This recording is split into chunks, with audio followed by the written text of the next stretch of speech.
Olá, eu sou Mariana Nabor e está começando mais uma edição do Minuto Saúde. E aqui cada segundo conta quando o assunto é cuidar melhor de você. Nesse espaço, a gente fala só de forma simples, responsável, sobre qualidade de vida e prevenção. Então fica comigo que está começando mais uma edição. E a gente vai bater um papo com o professor universitário e médico infectologista Gilson Freitas da Silva. Professor, bem-vindo novamente, é um prazer recebê-lo. E a nossa pauta agora é sobre panorama HIV. E Bom eu vou dia, já. prazer é meu, tá? Espero poder contribuir com vocês. Que bom, professor, é sempre bom falar com você. Professor, vamos falar hoje sobre panorama HIV, uma pauta extremamente importante para a gente ver também como que está a realidade no Brasil, no mundo, na nossa cidade de Ribeirão Preto também. E eu vou começar já com uma pergunta bem direta. Qual é a situação atual da epidemia de HIV no Brasil ou no mundo? Como que você pode contar para a gente? Dados da Organização Mundial de Saúde mostram que esse ano não, no ano de 2024, esses dados são de 2024, estava em torno de 40 milhões de casos no mundo, tá? O grande foco, o grande problema, o foco mais pesado é a África, né? É a África subsaariana, que dois terços estão por lá, dois terços desses 40 milhões, tá? E os motivos são vários, né? Nós não vamos estar discutindo aqui. Na América, nós temos aí cerca de, se pegar a América do Norte, ela soma mais com a Europa do que com a América do Sul. Mas se pegar aqui, nós vamos estar nos 6 milhões. Assim. O Brasil está em torno de 1 milhão, tá? 1 milhão e pouco. No caso de pessoas vivendo com HIV, né? Porque hoje a pessoa vive com HIV, a pessoa não morre com AIDS, ela praticamente não está tendo mais AIDS, isso é o que nós conseguimos, né? Então, nós não temos assim AIDS propriamente, nós temos pessoas infectadas com HIV, tá? AIDS são raros, tem muitos que foram AIDS, hoje não são, assim, mas uma vez que eles foram AIDS, a gente considera que eles já tiveram mal, mas que hoje recuperaram e estão bem, tá? E tem outros que não chegaram a nenhuma doença de AIDS, né? Então, no Brasil, nós temos aí a incidência, assim, anual está em torno aí de ainda uns 20 mil casos, assim, não é desconsiderável, ainda tem casos novos, sim, né? E predominantemente em termos de gênero masculino no Brasil. Se for ver no mundo a Organização Mundial de Saúde publicou que são as mulheres que estão mais expostas, do ponto de vista mundial. Mas aqui no Brasil é nítido que são os homens que expõem, e as mulheres, muitas adquirem vinda de relacionamentos heterossexuais, né? Não é droga. Porque as mulheres é mais heterossexual ou droga. O homem, sim, é o homem que faz sexo com homem, heterossexual, às vezes é bissexual, e drogas. As drogas, a gente sabe que houve uma mudança do uso de droga, a droga hoje é menos injetável, é mais de inalar, de cheirar, né? Então mudou. Então a exposição também por drogas injetáveis mudou. O sangue, a vigilância dos bancos de sangue melhorou demais após 83, isso já faz tempo, né? Que a gente melhorou muito quando surgiu essa epidemia, também vieram testes novos e tudo, testes que a gente não tinha começou a surgir, e hoje nós temos muita coisa disponível, né? Então o banco de sangue hoje faz uma ampliação do material genético dos doadores, né? Para ver se tem um material genético ali de vírus, de coisas que não é anticorpo. Se eu for esperar anticorpo, o anticorpo demora para aparecer. 1 mês, 2 meses para aparecer. Então, se vai doar um sangue, eu não posso só checar anticorpo, porque o anticorpo não pode não estar presente ainda, mas a doença já está lá, o agente já está lá.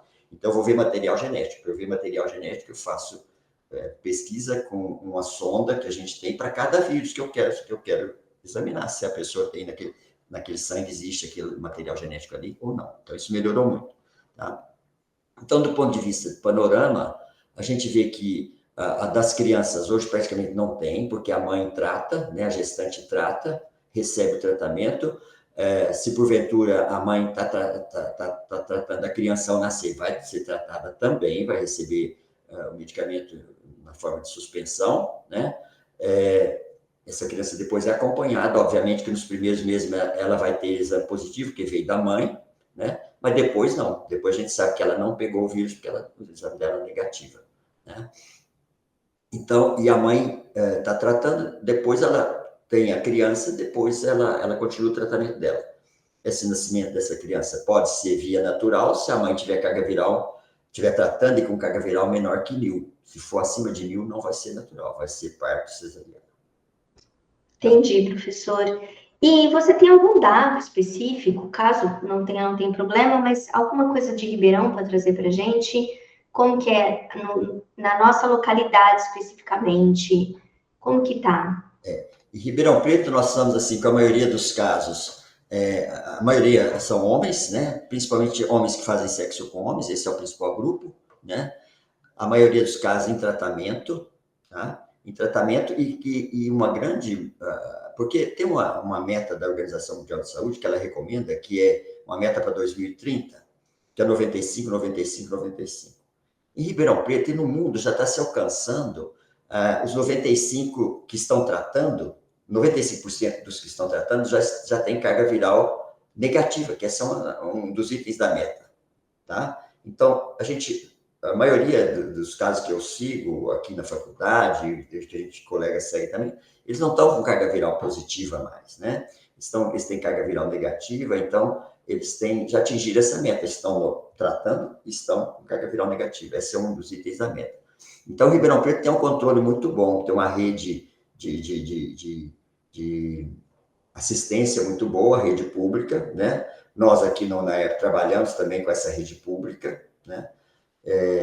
E a gente tem a parceria, então a gente recebe os pacientes, o medicamento é distribuído pela rede pública, eles recebem medicação todo gratuito, né?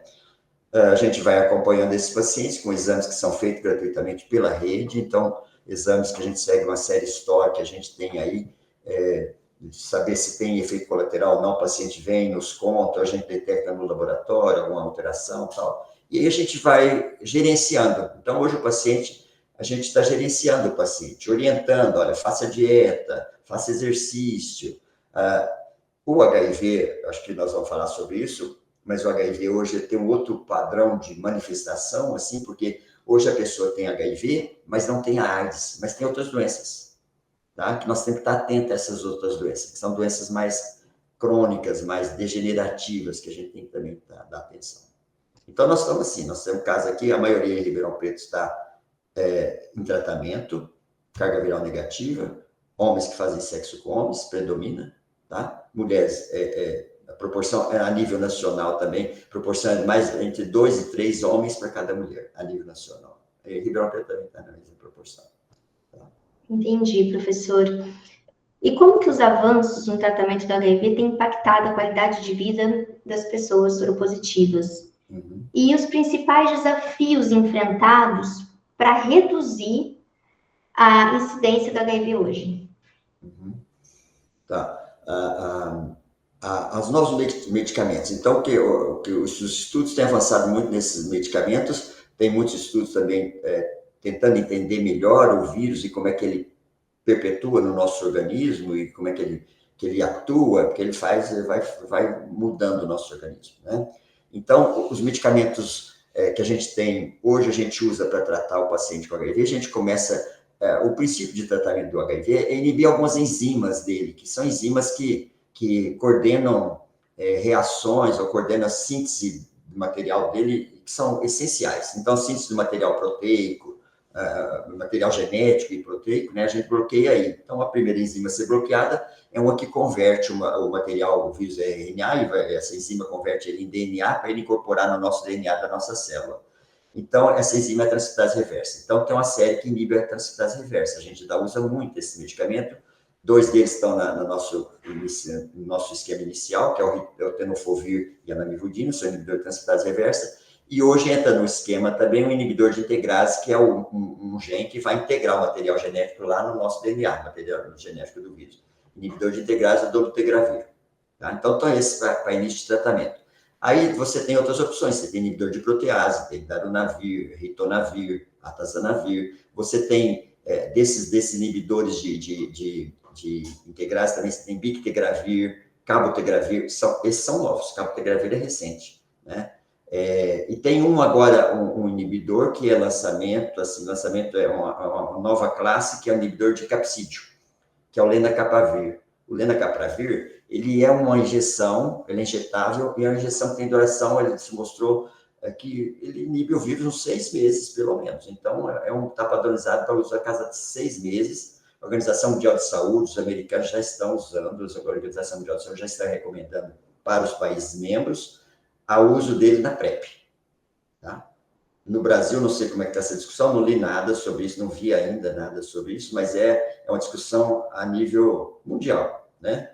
O uso dele na PrEP. Então, esse é um avanço para quem se expõe, né? E para quem está tratando, o que melhorou? Os medicamentos hoje têm menos efeitos colaterais, tem uma ação muito mais potente, né? Você diminuiu o número de comprimidos, então, para melhorar a adesão, para você melhorar o tratamento, para você garantir que o paciente está aderente ao tratamento, você tem que diminuir o número de comprimidos. Senão, um comprimido a cada 4 horas é muita coisa, a pessoa esquece, até outra coisa para fazer, toma outros remédios, então é um problema, né? Então, esse número de comprimidos, hoje a pessoa, nesse esquema que eu falei, toma 2 comprimidos. E hoje nós já temos um avanço a mais, nós temos um esquema atual, que é só com duas drogas, que é a lamivudina e dolutegravir, e é um comprimido único por dia. Um por dia.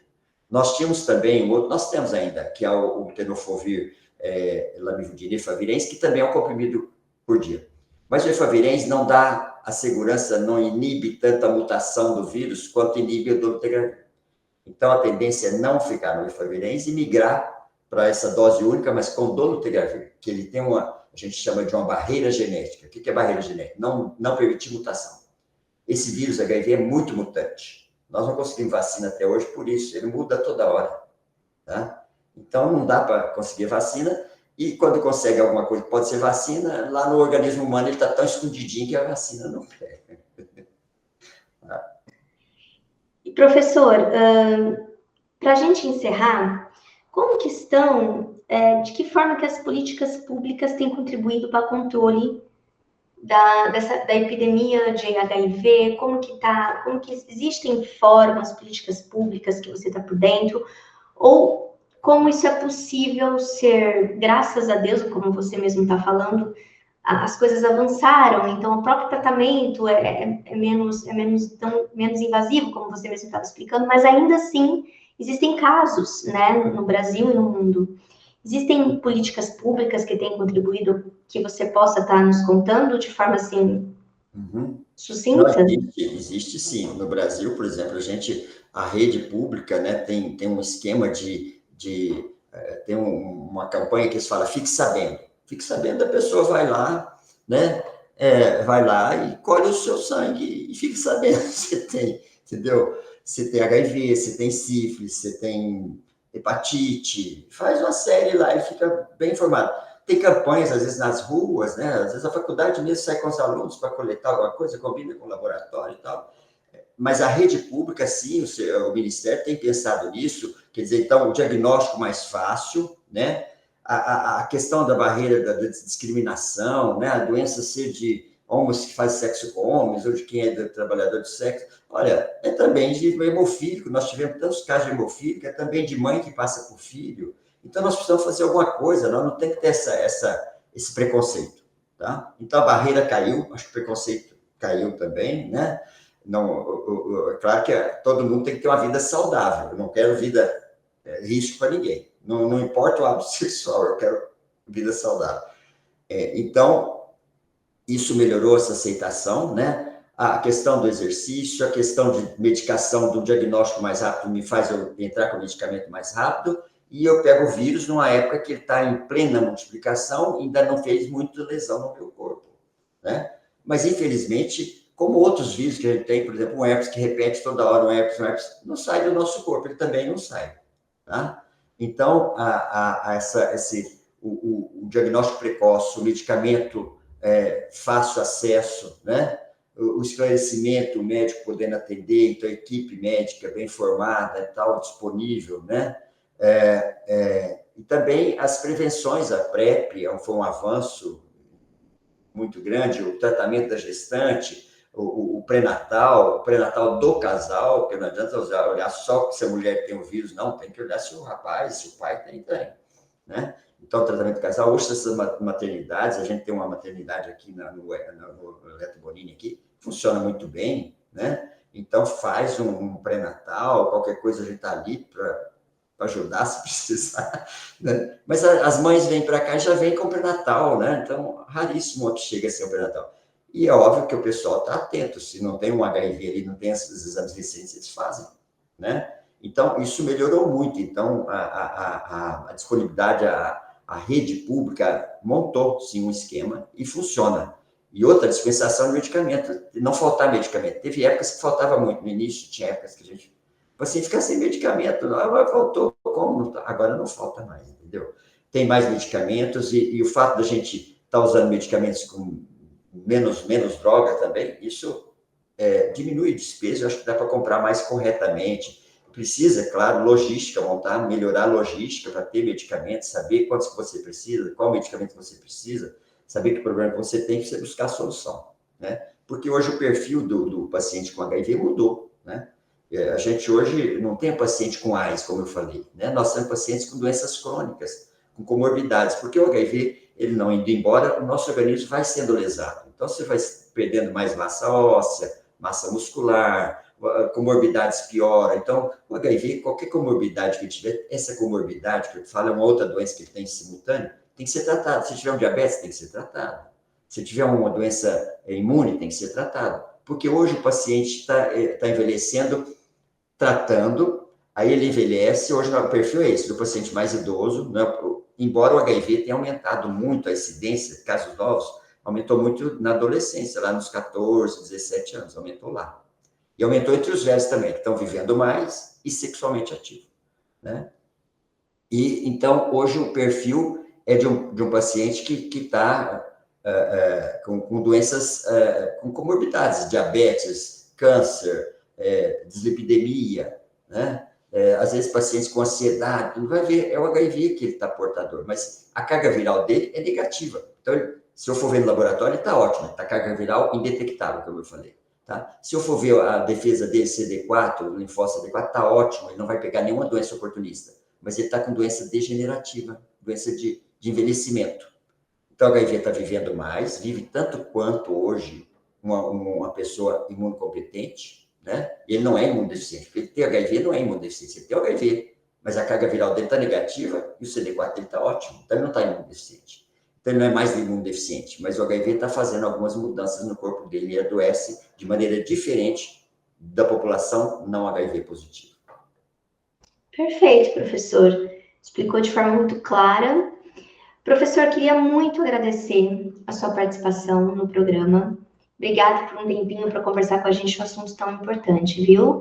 E seja sempre bem-vindo, a gente te espera de volta. Muito obrigado. Foi um prazer poder colaborar. Espero que eu tenha contribuído. Muito, professor, muito. E você de casa, a gente espera na próxima edição.